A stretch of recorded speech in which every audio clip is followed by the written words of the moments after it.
दोस्तों, ऐसे क्रूरता की कहानी जिसमें चार लोगों को निर्वस्त्र होकर पूरे गांव में घुमाया जाता है, जिसमें दो महिलाएं होती हैं और दो पुरुष होते हैं। पूरे गांव में घुमाने के बाद उनका रेप किया जाता है। रेप करने के बाद उनका कत्ल हो जाता है। ऐसे ही महाराष्ट्र पुलिस में एक हवलदार होते हैं जिनका नाम होता है रामदीन। दरअसल उसकी अपने गांव में ज़मीन होती है और उस ज़मीन को लेकर गांव के ही दबंग लोगों ने उनका विवाद हो जाता है। उन दबंगों ने उस हवलदार को खूब पीटा। जब हवलदार थोड़ा परेशान हो जाता है तब अपने दोस्त जो पड़ोस के गांव में रहता है, जिसका नाम होता है राम कुमार, वो उसके पास जाता है। उससे कहता है कि मैं क्या करूं, मेरी समझ में नहीं आता, क्योंकि वो गांव के दबंग लोग हैं, ऊंची जात के लोग हैं। दरअसल रामदीन दलित बिरादरी से बिलोंग करता था। जब अपने दोस्त से बातचीत करता है तो राम कुमार कहता है चलो चलते हैं और मैं इस बात की गवाही दूंगा, क्योंकि उसके सामने ही तो झगड़ा हुआ था। अब जाकर ये थाने में एफआईआर दर्ज करते हैं और एफआईआर 15 लोगों के खिलाफ की जाती है।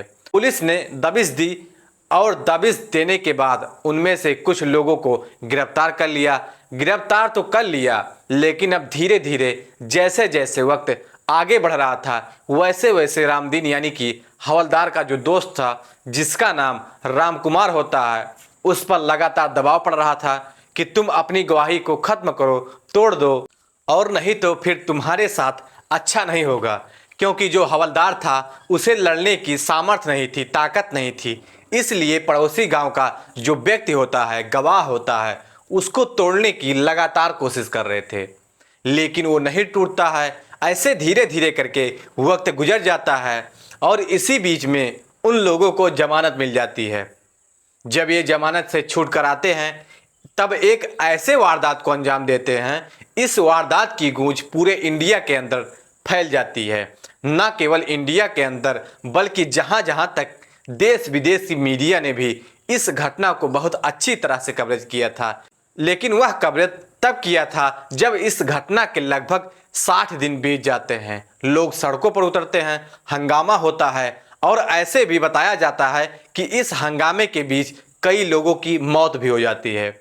आखिरकार ऐसी वह क्या घटना थी जिस घटना की गूंज पूरे महाराष्ट्र में, पूरे इंडिया के अंदर फैल जाती है। तो दोस्तों, गुड मॉर्निंग, नमस्कार, सत श्री अकाल। एक बार फिर से आप तो लोगों का स्वागत है स्टोरी बाई क्राइम 100 की इस एपिसोड में। उम्मीद है कि पूरी फैमिली अच्छी होगी, अपना और अपनों का ख्याल रख रही होगी। दोस्तों, आज की जो सच्ची घटना मैं आपको सुनाने जा रहा हूँ, यह सच्ची घटना महाराष्ट्र प्रदेश का एक जिला लगता है भंडारा, और उसी ही का एक तहसील लगती है महाडोल। तहसील क्षेत्र का एक गांव लगता है खैर लौजी। बात कर रहा हूँ 29 सितंबर 2006 की। शाम लगभग 8 बजे के आसपास पड़ोसी गांव के कुछ लोग ट्रैक्टर ट्राली लेकर सीधा खैरलाजी गांव में आ जाते हैं। और खैरलाजी में जब आ रहे थे तो उनके हाथों में लाठी होते हैं, डंडे होते हैं, साथ में चैन, रॉड, इस तरह से कुछ हथियार लेकर वो आए थे। और जब आ रहे थे तो वह शोर मचा रहे थे और नाम लेकर एक व्यक्ति का उसको कह रहे थे कि आज उसको ही देखना है। जैसे ही उसके घर के करीब पहुंचते हैं तो उसे पहले ही खबर पहुंच जाती है कि बड़ी संख्या में कुछ लोग तुम्हारे घर की तरफ आ रहे हैं। अब वो मौका देखते ही वहां से भाग जाता है।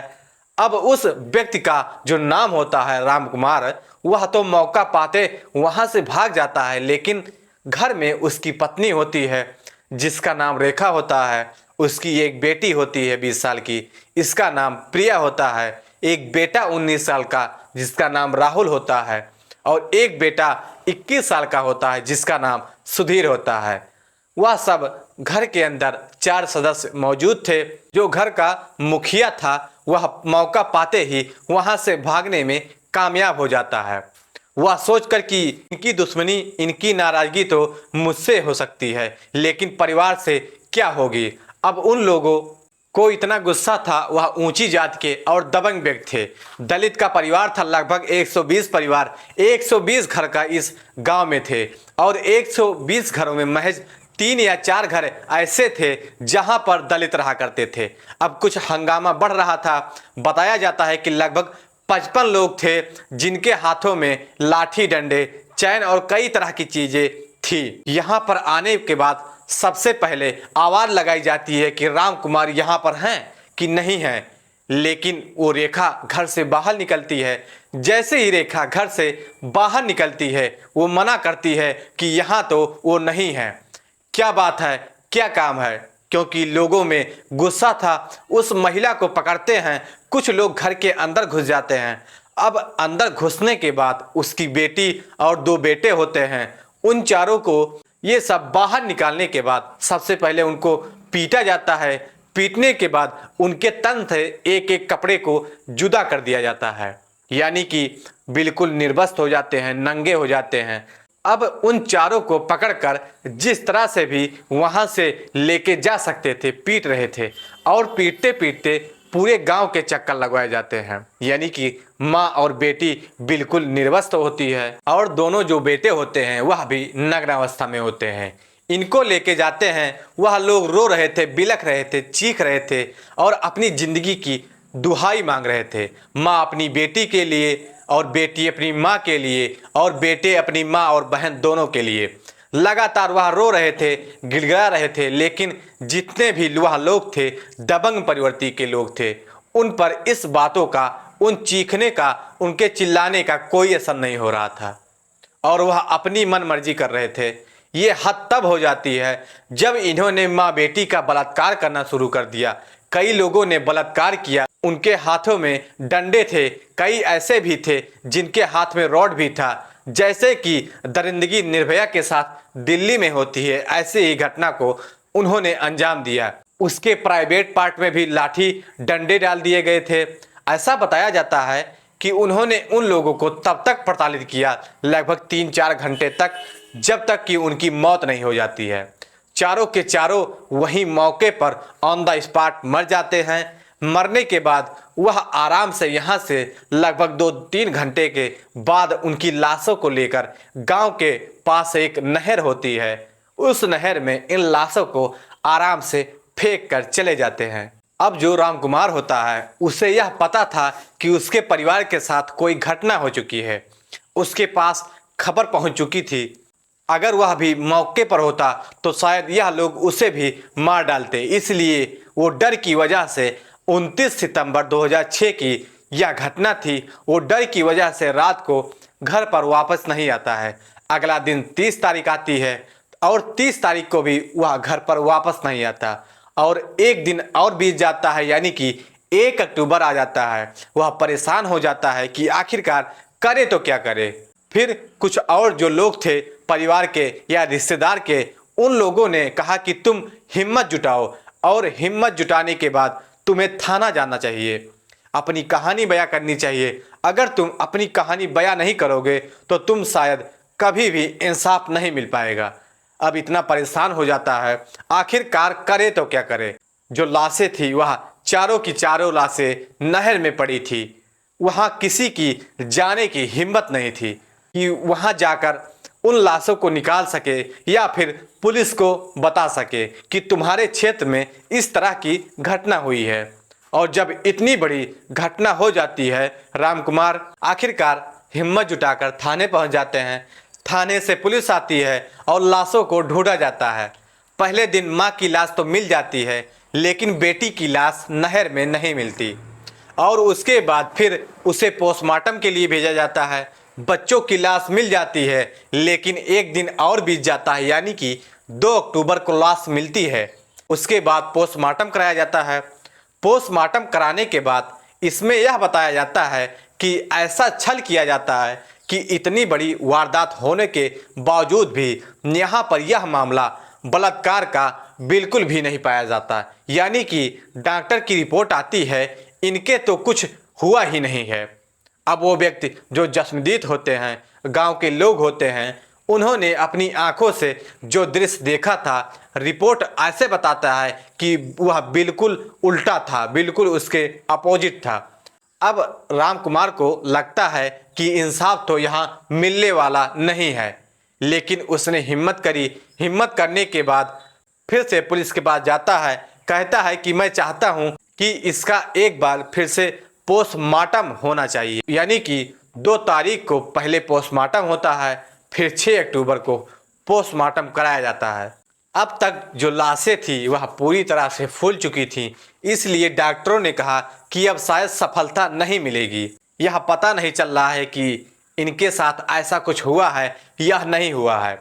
अब बलात्कार वाली बात तो थी, वो कहीं ना कहीं दब जाती है। और इसी बीच में यह मामला एक अखबार को छोड़कर कोई अखबार इस मामले की रिपोर्टिंग ही नहीं कर रहा था। यानी कि पुलिस न केवल गांव वालों ने इस मैटर को दबाया, बल्कि पुलिस ने भी इस मामले में कोई ज़्यादा प्रमुखता नहीं दिखाई और यह मामला ऐसे ही ठंडे पड़ते जा रहा था। धीरे धीरे करके वक्त आगे बढ़ने लगता है और एक अखबार जो था लगातार इस मामले का रिपोर्टिंग कर रहा था। उस अखबार ने हिम्मत जुटाई। हिम्मत जुटाते हुए जब लगातार अखबार रिपोर्टिंग कर रहा था, रिपोर्टिंग करते करते रिपोर्ट पहुंच जाती है टाइम्स ऑफ इंडिया की एक रिपोर्टर के पास। टाइम्स ऑफ इंडिया के रिपोर्टर ने इस घटना को सिलेवार तरीके से पूरी घटनाक्रम क्या था, कैसे हुआ था, पूरे मामले को जानने के बाद जब इसकी रिपोर्टिंग की तो यह रिपोर्ट पूरे इंडिया लेवल पर प्रकाशित होती है। इसके बाद इंडियन एक्सप्रेस, द हिंदू हो, जो तमाम अखबार होते हैं, इन अंग्रेजी अखबारों ने इस खबर को बड़ी प्रमुखता के साथ प्रकाशित करना शुरू किया। यानी कि दिसंबर का महीना आ जाता है, शायद 1 या 2 दिसंबर से जब रिपोर्टिंग होना शुरू होती है तब जाकर इलेक्ट्रॉनिक मीडिया की आंखें खुलती हैं, तब जाकर सरकार की आंखें खुलती हैं, तब जाकर फिर मामला दिल्ली तक पहुंच जाता है और फिर पूरे देश भर में हंगामा सा खड़ा हो जाता है। क्योंकि दलितों को ऐसा लग रहा था कि इसके साथ बहुत ज़्यादा जुल्म हुई है। अब चाहे पुणे हो, मुंबई हो, नागपुर हो या महाराष्ट्र के अलग अलग शहर हो, बड़ी बड़ी संख्या में लोग इकट्ठा हो रहे थे और धरना प्रदर्शन शुरू हो जाता है। अब पुलिस भी कहीं ना कहीं दबाव पड़ रहा था, मुख्यमंत्री पर दबाव पड़ रहा था। उन दिनों मुख्यमंत्री हुआ करते थे विलास राव देशमुख और गृह मंत्री थे आर पाटिल। ऐसा बताया जाता है कि आर पाटिल ने इस घटना को 2 जाति समूह का नाम बताकर उन्होंने कहा कि नक्सलियों ने इस दलित परिवार पर हमला कर दिया है और जबकि ऊंची जात के लोग ने हमला किया था। ऐसा दावा किया जा रहा था कि इस बात को लेकर और भी ज़्यादा बवाल मच जाता है। अब बवाल मचा तब जाकर गृह मंत्री को अपनी बात को पीछे करना पड़ा और मुख्यमंत्री ने इस मामले की निष्पक्ष जांच कराने के लिए सीबीआई को जांच सौंप दी। अब सीबीआई कैसे जांच करती है इस बात का तो शायद अंदाज़ा लगा ही सकते हैं। सीबीआई कई बार ऐसा होता है कि सरकार के पक्ष में भी कई बार चली जाती है, ऐसा बताया जाता है। इसलिए इस मामले की जांच पड़ताल होती है और जांच पड़ताल होने के बाद लगभग 36 लोगों को हिरासत में लिया जाता है और 36 लोगों को हिरासत में लेने के बाद उनसे पूछताछ की जाती है। गांव के अलग अलग लोगों से पूछताछ की जाती है। पुलिस ने जब इसमें जांच पड़ताल करना शुरू किया तो उसमें से 11 लोगों के खिलाफ अदालत में चार्जशीट दाखिल कर दी जाती है। 11 लोगों में होते हैं गोपाल, शत्रुघ्न, विकास, विश्वनाथ, प्रभाकर, जगदीश, रामू, शिवपाल, महेंद्र पाल, पुरुषोत्तम, धर्मपाल। इन लोगों को दोषी बनाया जाता है। इनके खिलाफ चार्जशीट दी जाती है और चार्जशीट जब यह मामला फास्ट ट्रैक कोर्ट में चलाया जाता है और वह फास्ट ट्रैक कोर्ट में चलाने के बाद कोशिश यह थी कि कम से कम समय में इन आरोपियों को सजा मिल सके। अब वो दिन भी, तारीख भी आती है 24 सितंबर 2008 का वाकया है। निचली अदालत में जो फास्ट ट्रैक कोर्ट में यह मामला पहुंचता है तो उन्होंने इस मामले में जो आरोपी होते हैं उन 11 आरोपियों में से 3 को बाइज्जत बरी कर देते हैं। कहते हैं कि इनके खिलाफ कोई सबूत नहीं मिले हैं, इसीलिए महिपाल, पुरुषोत्तम और धर्मपाल इनको तो छोड़ देते हैं। बाकी जो 8 लोग होते हैं इनको दोषी माना जाता है और 8 में से जो 2 लोग होते हैं इनको 25 साल की कड़ी मशक्क़त के बाद इनको सज़ा सुनाई जाती है कि आप जेल में रहेंगे। कठोर दंड की सज़ा सुनाई जाती है। 25 साल तक आपको सलाखों के पीछे रहना पड़ेगा और आपको काम भी करना पड़ेगा। साथ ही जो 6 लोग होते हैं उन 6 लोगों को फांसी की सज़ा का हुक्म दिया जाता है कि इन्हें फांसी के फंदे पर तब तक लटका के रखा जाए जब तक इनके प्राण न निकल जाएं। अब यह मामला फिर से यहाँ से हाई कोर्ट यानी कि बॉम्बे हाई कोर्ट में पहुँच जाता है। बॉम्बे हाई कोर्ट में पहुँचने के बाद दोनों ही पक्षों ने अपनी अपनी दलील रखी थी। निचली अदालत में जो पीड़ित परिवार था उसने कहा बार बार कि इनका सामूहिक रूप से बलात्कार किया गया है, ये बड़ी संख्या में लोग घर पर आए थे, पूरी कहानी बयां की गई। लेकिन अदालत ने कहा कि इसके लिए पर्याप्त सबूत नहीं है, डॉक्टरों की रिपोर्ट नहीं है, पोस्टमार्टम की भी रिपोर्ट यही कहती है। इसलिए जैसा रिपोर्ट कहती है, जैसा सबूत कहते हैं, अदालत सबूतों के आधार पर चलती है, दलीलों या वैसे नहीं चलती। तो इसीलिए जो पीड़ित होता है राम कुमार बेचारा कोशिश भी करता है, लेकिन उसको उतनी सफलता नहीं मिल पाती है। आखिरकार वह बॉम्बे हाई कोर्ट में जाकर अपील करता है और बॉम्बे कोर्ट में जब अपील की जाती है तो पता चलता है कि जिन 6 लोगों को फांसी की सजा सुनाई गई थी उनका यह केस जो था, सजा जो थी उसको पलट दिया जाता है। यानी कि अब उनको फांसी की सजा ना करके उनको भी 25 साल की सजा सुनाई जाती है और वह कठोर कारावास होता है। कठोर कारावास में उसे बहुत सारा काम भी करना पड़ सकता है और शायद उन्हें 25 साल तक शायद उन्हें जमानत नहीं मिलेगी, कुछ ऐसा भी बताया जाता है। लेकिन मामला फिर सुप्रीम कोर्ट पर जाता है और सुप्रीम कोर्ट में जाने के बाद यह मामला आज तक भी ऐसा बताया जाता है कि लंबित पड़ा हुआ है। लेकिन 20 जनवरी 2017 का यह वाकया है। राम कुमार की तबीयत अचानक बिगड़ जाती है और तबीयत कुछ इतनी बिगड़ती है जो जिले का हॉस्पिटल होता है भंडारा जिले का, वहाँ पर उसको एडमिट कराया जाता है। तो तबीयत ज़्यादा बिगड़ जाती है। डॉक्टर कहते हैं कि भाई इसको लेकर यहाँ से हायर मेडिकल सेंटर यानी कि नागपुर रेफर कर दिया जाता है।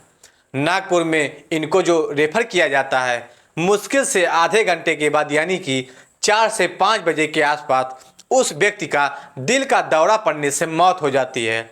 उसे बचा नहीं पाते हैं।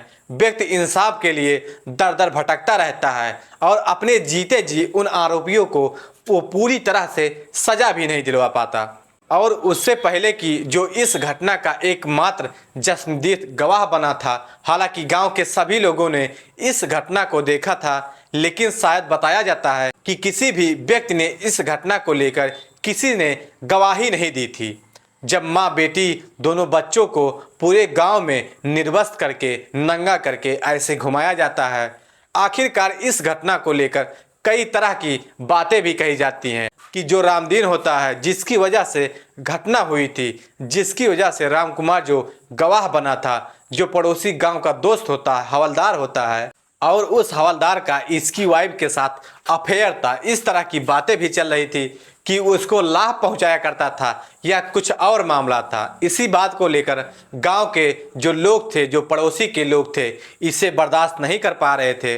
तो इस वजह से, लेकिन असल में जो रिपोर्ट कहती है, जो मीडिया की रिपोर्ट बताती है या फिर अन्य रिपोर्ट जो है वो यह बताते हैं कि जो हवलदार का पड़ोसी गांव का रहने वाला था, उसका जो ज़मीन को लेकर झगड़ा था दबंगों से, उस वाले मामले में इस राम कुमार ने शिकायत को गवाह बना था।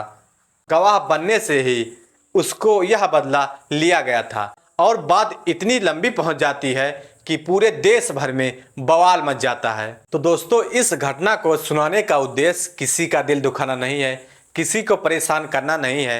हालांकि आप लोगों को जागरूक करना है, आप लोगों को सचेत करना है। तो दोस्तों, कहानी कैसी लगी कमेंट सेक्शन में ज़रूर बताएं। अगर चैनल पे नए हैं तो चैनल को सब्सक्राइब करें, शेयर करें और ज़्यादा से ज़्यादा लाइक करें ताकि हमें भी मोटिवेशन मिलता रहे। तब तक के लिए जय हिंद, जय भारत।